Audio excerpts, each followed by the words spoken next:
ನಮಸ್ಕಾರ. ಇವತ್ತಿನ ವಿಡಿಯೋದಲ್ಲಿ ಆರೋಗ್ಯಕರವಾದಂತಹ ಹುರುಳಿ ಕಡುಬನ್ನ ಯಾವ ರೀತಿಯಾಗಿ ಮಾಡೋದಂತ ನೋಡೋಣ ಬನ್ನಿ. ಮೊದಲಿಗೆ 1 ಕಪ್ ಆಗುವಷ್ಟು ಉದ್ದಿನ ಬೇಳೆಯನ್ನ ಚೆನ್ನಾಗಿ ತೊಳೆದು 1 ಗಂಟೆ ಹೊತ್ತು ನೆನೆಸಿ ಇಟ್ಕೊಂಡಿದ್ದೆ. ನೆನೆದ ನಂತರ ಗ್ರೈಂಡರಲ್ಲಿ ಹಾಕಿ ರುಬ್ಕೊಳ್ತಾ ಇದ್ದೇನೆ. ಸ್ವಲ್ಪ ಸ್ವಲ್ಪನೇ ನೀರನ್ನು ಹಾಕ್ತಾ ಸ್ಮೂತ್ ಆಗೋ ತನಕ ರುಬ್ಕೊಳ್ಬೇಕು. 1 ಕಪ್ ಉದ್ದಿನ ಬೇಳೆಗೆ 3 ಕಪ್ ಆಗುವಷ್ಟು ಅಕ್ಕಿ ರವೆಯನ್ನ ಚೆನ್ನಾಗಿ ತೊಳೆದು ಒಂದು 10 ನಿಮಿಷ ನೆನೆಸ್ಕೊಂಡು ನೀರನ್ನೆಲ್ಲ ಬಸಿದು ರುಬ್ಬಿರುವಂತಹ ಉದ್ದಿನ ಹಿಟ್ಟಿಗೆ ಹಾಕೊಂಡು ರುಚಿಗೆ ಬೇಕಾಗುವಷ್ಟು ಉಪ್ಪನ್ನು ಹಾಕಿ ರಾತ್ರಿ ಹುದುಗು ಬರಲಿಕ್ಕೆ ಇಟ್ಟಿದ್ದೇನೆ.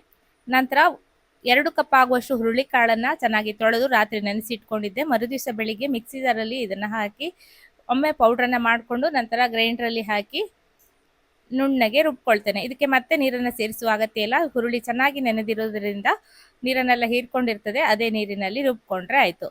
ನಂತರ ಹಿಂದಿನ ದಿವಸ ರಾತ್ರಿ ರೆಡಿ ಮಾಡಿಟ್ಟಿರುವಂತಹ ಇಡ್ಲಿಯ ಹಿಟ್ಟಿಗೆ ರುಬ್ಬಿರುವಂತಹ ಹುರುಳಿಯ ಹಿಟ್ಟನ್ನು ಹಾಕಿ ಚೆನ್ನಾಗಿ ಮಿಕ್ಸ್ ಮಾಡಿಕೊಂಡು ಇಡ್ಲಿಯ ಪಾತ್ರೆಯಲ್ಲಿ ಈಗಾಗಲೇ ನೀರನ್ನು ಕಾಯಲಿಕ್ಕೆ ಇಟ್ಕೊಂಡಿದ್ದೆ. ಬಾಳೆ ಎಲೆಯನ್ನು ಇಟ್ಟು ಮಾಡಿರುವಂತಹ ಬಾಳೆ ಎಲೆಯ ದೊಣ್ಣೆ ತಟ್ಟೆಯನ್ನು ಇಟ್ಟು ಹಿಟ್ಟನ್ನು ಹಾಕಿ ಬೇಯಲಿಕ್ಕೆ ಬಿಡ್ತೇನೆ.